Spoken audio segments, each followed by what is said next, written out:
This is the Redcat Vertex-10, and although these factory beadlocks are actually really nice with their SLW hubs and everything on them, I think this truck would look really good with some bronze wheels on it. So in this video, I'm going to be showing you two different things. One, that these hubs are interchangeable, so we'll be playing with that a little bit, and then we'll be swapping over these factory tires, and it feels like dual stage foams. I want to see what's in these tires. So far, they have been doing really well on the rocks. So we're going to flip those over and show you a couple tips and tricks along the way. If you are new to the channel, welcome. My name is Troy. This is Roadside RC. You'll tend to find me bashing or crawling or drifting or racing, plus doing product review videos and how-tos. Let's get started, of course, by getting these factory wheels off. As I mentioned, these are 6-bolt. They look like the standard SLW size, holding the factory inner hubs in.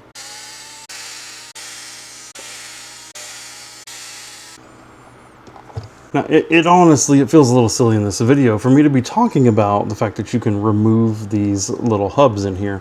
But the reason why I want to point that out is a brand new set of these wheels from Trio is not super expensive actually at 50 bucks, but it's also $50. And if all you're wanting to do with your Redcat Vertex is add a little bit of weight here, these are completely interchangeable hexes. So obviously, Redcat gives you two different widths of them to start with, but this is like a little metal aftermarket one that I have from Amazon for some other wheels that I had years ago.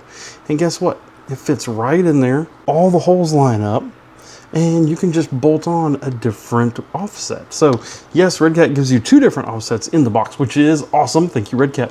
But if you want more than that, there is a whole world of possibilities out there where you can get infinite, basically, offsets. But the other thing is, if you're only swapping wheels because you want a little bit of weight down low, it's probably not the best because it's rotational weight, but they make brass little hubs like this, and they can give you all that weight and more with the factory tire and cost less than a whole set of wheels. If you want to get an example of some of those brass SLWs, I will have a link to them down in the video description. But that's not what we're doing here today. So the next step for me is to get these bolts out from inside the wheel there. All those screws out, we can just push this part of the beadlock on from that side. The other ring comes out, and then the center ring comes out. And, you know, I mean, I'll be honest, those are some pretty nice beadlocks that Redcat has created here. One thing that we're going to want to note is you see that this beadlock has a hole in it. It has one hole, and that is it. They try to do a very good job. There's no holes in the tires. There's only one small hole in the wheel to let it vent. These don't have a hole in any form or fashion, which means we're going to have to vent the tire. And if you can go ahead and get the foam out of the tire, it is actually a dual stage unit here from Redcat, straight out of the box. Look at that, a little stiffer on the inside, a little softer on the outside. How cool is that? I don't know if I've ever had a ready to run that came with dual stage before. Good on you, Redcat. Now to vent the tires, simple hole punch here that I picked up from my local Harbor Freight. It's not the highest quality one in the world. Hit it like that, and it usually makes somewhat of a nice clean hole. Now you can make as many as you want in here. I usually end up doing 4. Mostly just so if it does get wet, it can run back out. A lot of times, especially if I expect the crawler to get really wet, I'll end up using the 3D printed inserts. I tend to love those. But for now, I'm going to continue to use the stock tires, stock foams, because they're working really well. Go ahead and mushing the foams back in the tires. All right, got to work these a little bit to get them to actually sit straight. So I'm going to urge you to really pay attention and really make sure that you get it all set in right before you put the wheels on. Now for the new wheel, the heavy inner ring gets shoved to the inside. These tires do not appear to be directional in any form or fashion. Stick the wheel in there, making sure there's this lip here, right? There's a lip all the way around. So you got to kind of peel the tire out and make sure that the wheel sits nice and flush in there.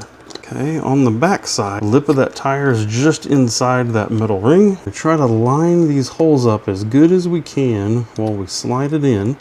Then it's the same thing as the front. You have to pull the tire out just a little bit to make sure that that ring sits down in there on that bead. To do all that, then I can actually squeeze them together, just gently even. Squeeze them together and everything goes beautifully. Fits on there just beautifully. Now this is one where I will frequently use a little bit of Loctite, because this is a metal screw into a metal hole. These actually still have a little bit on them from the last time I put them on. Oh, look at that. That looks so good. I love these trio wheels, and they mounted up on that Redcat tire just beautifully. Look, it looks like they're made to go together. Look at that beautiful junction there. That is awesome, and that's going to look so good on this truck. Now, I think that is a really cool upgrade for this truck. I think it looks so much nicer on there. Check that out. I love it.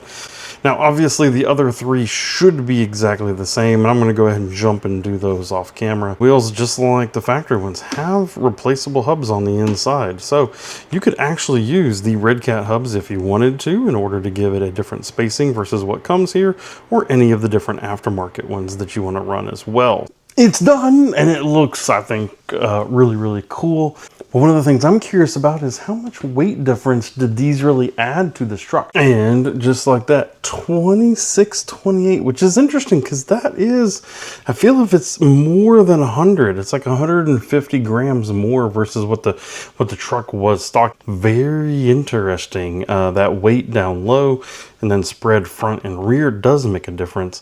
I actually teased the idea of not putting the metal wheels on the rear just to keep that rear weight low.